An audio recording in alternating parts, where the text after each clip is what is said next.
சிவபுராணத்தின்படி பார்வதி சிவனின் கண்களின் கதை என்பது பார்வதியும் சிவனும் இணைந்து உருவகமாகவும் தத்துவத்தை விளக்கும் முக்கியமான புராணக் கதை. இது சிவன், பார்வதி மற்றும் உலகத்தின் சமநிலையை பற்றிய கருத்துக்களை தெளிவுபடுத்துகிறது. 3 கதை. சிவபெருமான் திரிபுர சுந்தரி எனும் வடிவத்தில் பார்வதியை மணந்த பின் அவன் பெரும் தவம் செய்யத் தொடங்கினான். இந்த தவத்தின் மூலம் சிவனின் தியான சக்தி பெருகியது. ஆனால் அதன் விளைவாக உலகம் வெயிலால் எரிகிறது மற்றும் உயிரினங்கள் துடிக்கின்றன.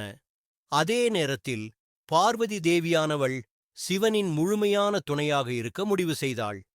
அவளுடைய காதலும் பக்தியும் உலகத்தையும் சிவனையும் பாதுகாப்பதற்கான முக்கிய அம்சமாக இருந்தன.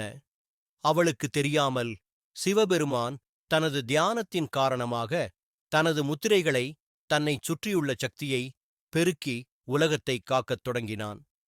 பார்வதியின் கருணை மற்றும் தியானம். பார்வதி உலகை தன்னுடைய கண்களால் கவனிக்க முடியும் என்று நம்பினாள். அவள் தொடர்ந்து தியானம் செய்தாள். அவள் தியானத்தால் சிவன் தன்னை மீட்டுக்கொண்டு உலகத்தின் சமநிலையை உண்டாக்க விரும்பினார்.